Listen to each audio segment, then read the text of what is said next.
This Saturn and Neptune conjunction happening at 0 degree in Aries on the 20th this month. What does it mean? Where does it lead us? What can we learn from it? How can we prepare for it? And more. Hello, my beloved ones. I am Fratello. I am an astrologer and a magician. I would love to bring more magic into this world, into the tribe, because as powerful magicians, we can change the world to become a better place, at least for us. And let's not forget that astrology is one of the main tools to understand this world. Mythology and astrology together combined, and we can see clearly through all the BS that is put in front of our faces. And this also brings me to the whole overall theme, because we are being put under a lot of propaganda. I mean, since at least 2012, the propaganda machine has been on overdrive and essentially has been trying to form us into a new human being. What happened actually is that some were actually formed into this new human being. We refer to them as NPCs nowadays. It's soul loss. So it isn't actually some kind of evolution what these guys are propagating. It is just simple soul loss. So, and because this video here is about mundane astrology, I'm going to talk about a big overview of what we should expect. And in some ways, we are already seeing what's happening right now.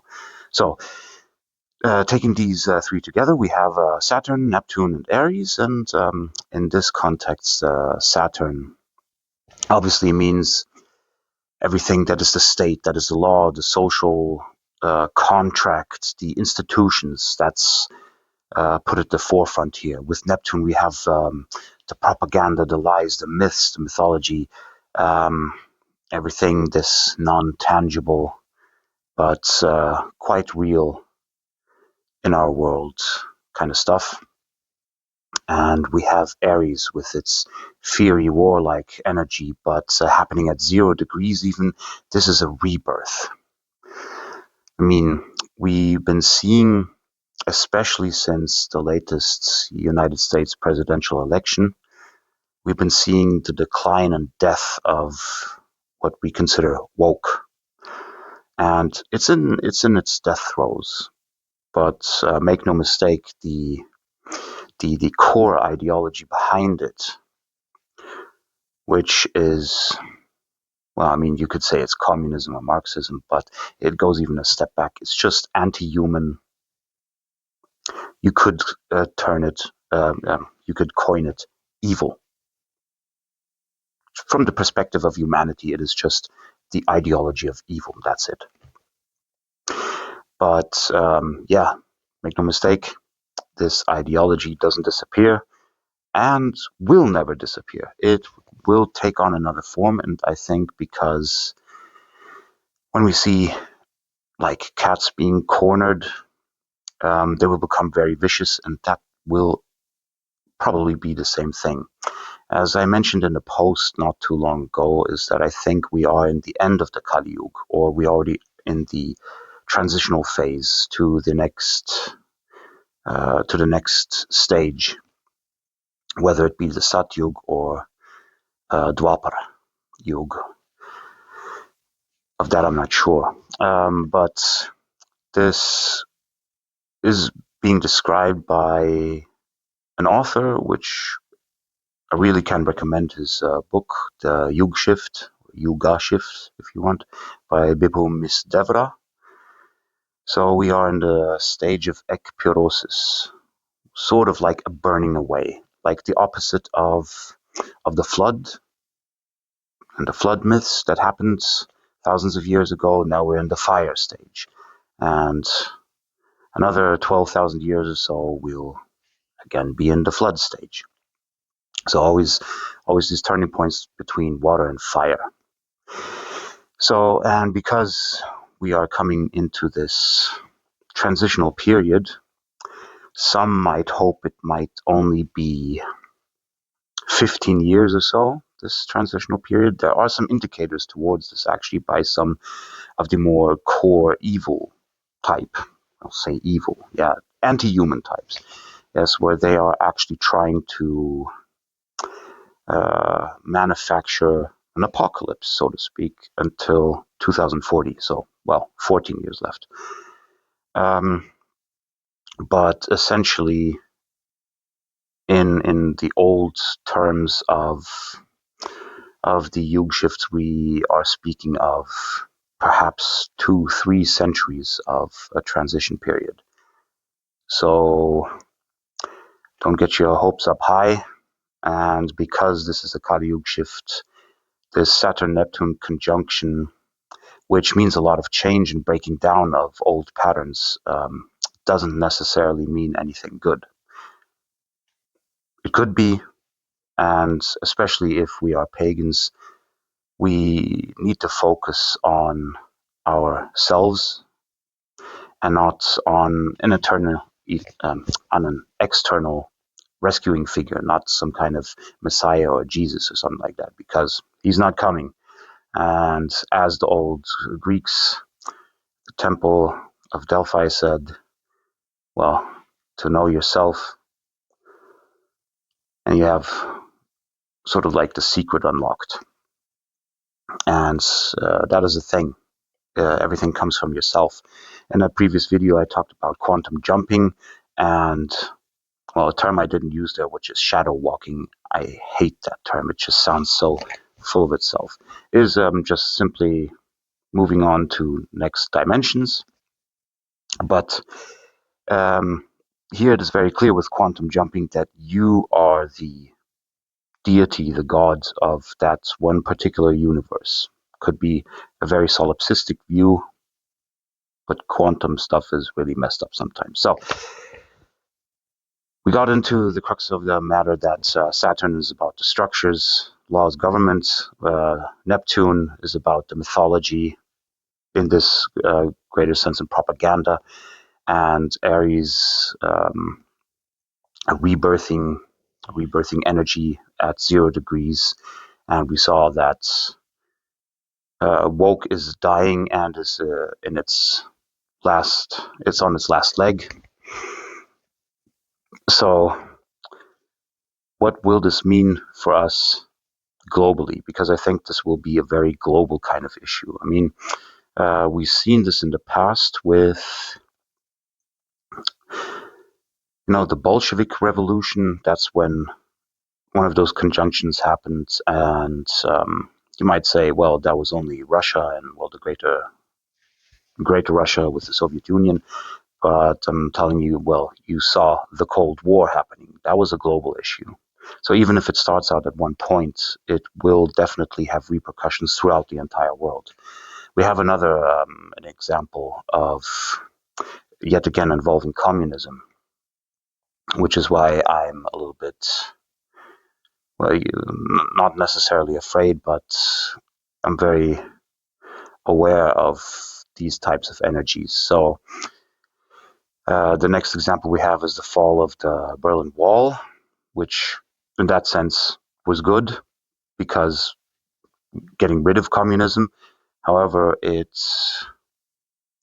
anyone who lives in Germany will notice, is that the old communist parties haven't died out. They have just transformed and have undermined many institutions. Let's put it mildly. So the next parallel I have is yet again the death of Joseph Stalin. And although he was already in a sort of Cold War with the West, the Cold War transferred to something actually global with real moves, real repercussions left and right and center. So The Cold War really picked up back then. Another historic example is the revolutions of the first half of the 19th century. So obviously it started in 1830 within France, but it really picked up around the late 1840s, and that's where one of those conjunctions happened. So there was even like the German revolutions of 1848 and preceding unrest, and it sort of made the first empires crack. So the old monarchy, the old, yeah, sort of like systems that were still carried on over from the Middle Ages. It was very revolutionary in that sense that it was like anti-establishment, anti-religious, and built upon new mythology. So here again we have the theme that the old structures are being challenged. A new mythology emerges, which in that time was more atheistic, um, also some very imperialistic, but it was a complete change in the myth of how the people thought and where their beliefs were.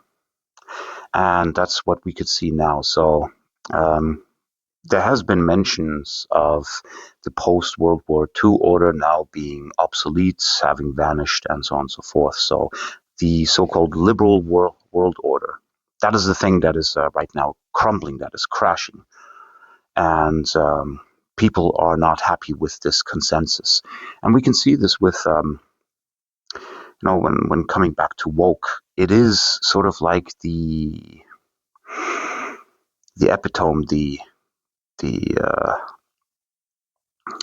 really concentration of force of this liberal world order. So it is digging down your heels, defending this world that really got picked up by the baby boomers and is now being, well, it's crashing itself, isn't it? So in that sense, the liberal world order is dying. Woke is sort of an expression of that. And because of this rebirthing and a new myth, the Neptunian side of it, what is coming on the other side, we don't know. There are indicators, and there are indicators from several sides, actually. So my take here is, because we already had a solar eclipse in Aquarius and Pluto sitting in Aquarius at the same time. So essentially, the energies of the Saturn and Neptune and Aries, they indicate the breaking down of the old system, the rebirth of a new system, and Pluto is the indicator of who will inherit this new world, so to speak. And because it's in Aquarius, Aquarius is already very left-leaning, but also very tech-leaning. So that's why, we saw in the past, so I got three indicators here. We saw in the past that there was this like woke stuff that is breaking down, and they're trying to make it into proper socialism. We see some movements there that it is going into proper socialism. With all the tragedy and death and murder and psychotic behavior, that kind of thing. So, woke was psychotic in itself, but it was more like a social movement. But now it could very well be that they're channeling this into violent terms, into the stuff and the horrors that we've seen in the first half of the 20th century and later. So I hope we don't see that. But also there has been another seed that has been planted, and that is the opposing force. And despite the left saying that these guys are extreme right wing, if you look at it objectively, the opposing force itself is very liberal and left-wing. There is actually no right wing, except for maybe like an emerging Christianity that in itself is crumbling as well.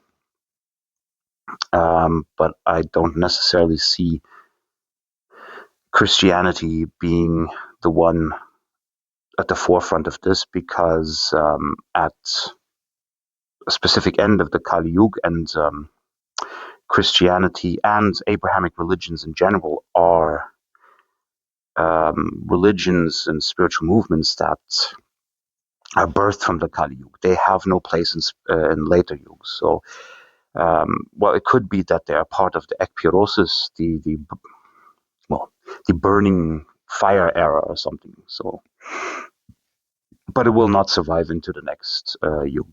These will be ideologies completely forgotten and vanishing, because, yeah, they have the essence of Kali Yuga. They are here because of the Kali Yuga. Well, essentially, if I say not surviving into the next yuga, any kind of left, right wing kind of stuff you have out there, none of it will survive. These things of humanity being all lovey-dovey and peace with each other, we will sort of get to that point, a more tribalistic kind of thing. I do not believe that we will come into a sci-fi era. I don't think humanity is ever supposed to go past and beyond that point. I think that at the point now, for example, when we have AI already this advanced and perhaps even so close to make the Terminator films real, or any kind of stories from Aldous Huxley, George Orwell become a reality, I think that is where sort of like the consciousness, the source or universe, God in some eyes, just puts a stop to it. That's where the end of the cycles come in place, and every time we reach a certain point, boom, we crash, done, finished, start again. And yes, I do believe at the end of the Kali Yuga, we will be starting again. Now, coming back to the astrological matter at hand, like I said, we have Pluto in Aquarius. We had the solar eclipse in Aquarius. So our third option here of who might come into power and build a new myth is AI, actually. It is gaining a lot of traction, and essentially with those files released, those 3 million and the 3 million waiting, I wouldn't be surprised if they proposed, well, left and right isn't working, everyone's corrupt, humans can't handle this.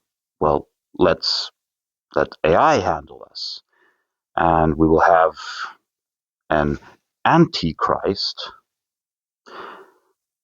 which means instead of Christ, from their perspective, of something technological. So it could very well be a single person behind it, okay? But I do think that it will be a technology handled by people in the background, the ones who release the files. So wouldn't be surprised there.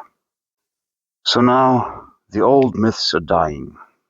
The liberal world order is dying. Something new is being put there to replace it. Remember, the powers that be have fantastic astrologers. They know astrology. And they're trying to ride the astrology, so to speak, to be the forces behind what is mirrored up in the skies. But I would say the psychopath plays his cards one too many times, and this one could be it. Though there's something coming up in April which is explosive in astrological terms. I do believe that they have a few more cards up their sleeves. But essentially, with what is happening, they're losing. The end of the Kali Yuga has ensured that they're losing. Because if the divine likes to revel in joy, and sometimes in a little bit of evil too, but he can never have only pure joy or pure evil. There always has to be the contrast so that it can be experienced to the fullest. Because we have reached a very dark point in humanity, there is no way that now, when they're this close to enslaving consciousness itself, humanity itself, to bring about a suffering akin to what the hell realms describe into the material plane. That is the point when they will completely break down, and they themselves will suffer a fate which the Buddhists describe as a punishment for 1,000,000 years, just to be reborn again, given a new chance, messing it up again, and being punished for another 1,000,000 years. Though I don't think the punishment itself is as described in the Abrahamic traditions. Now, for us as pagans, what can I advise? Actually, the usual things. Stay grounded, stay out of trouble. Don't get caught up in other people's mythologies. There will be new mythologies emerging. People might go into darker and more extreme spiritualities. No more love and light. Maybe initiatory spiritualities. Don't fall for it. Do not give up your own soul and your own will, your own consciousness. Don't give it up to another group. Think for yourself. Always adapt accordingly. Be smart about everything. Be streetwise. Essentially, if you want to survive, you need to do everything to survive. Don't necessarily stand your ground when it's not smart to do so, but stand your ground when it is necessary. We've seen an emerging new mythology within the British Isles, which is Islam. It is currently being, by law, protected, and even though not explicitly stated, other religions are more or less being treated second class, or even some practices outright banned. Yes, perhaps in such cases, if we do know that a foreign ideology might take over, like a space, you might want to vote your way out by voting with your feet. Move to another place where you're more welcome. As in the different yugs, if you look at some of the descriptions, and of course they're very vague and they're hard to be, it's hard to pinpoint anything actually and to verify anything. But if we believe that, then certain peoples moved around continents entirely. And as beautiful as Europe is, Our tribes might end up in North or South America. And do not hesitate to move to where it is safe, I would say. Or maybe not even safe, but where we could prosper. A point of strength. If standing the ground does actually mean winning, then yes. But if it means losing, if it's a fight that cannot be won, then one retreats. So that is my advice for these coming times, perhaps even centuries ahead. Yes, don't get caught up in anyone's BS. Don't take part in any kind of political actions, as I believe the forces behind all of this are very impersonal. I don't think that there is much consciousness behind it. See the NPC. Meaning, if there's winter, you put on a jacket. You don't associate with the snow and make everything colder. The snow is impersonal. The jacket is impersonal, but the jacket protects you and the snow does nothing. If that makes sense. It's just something I pulled straight out of my arse, so don't know. I hope it makes sense. So, thank you for watching, and I hope to see you in the next one. If this resonated with you, I do offer personal consultations and astrology readings. If you're also interested in magic, that's what I really love to do, then go and visit starsandwands.com, or perhaps send me a request at starsandwands@gmx.net.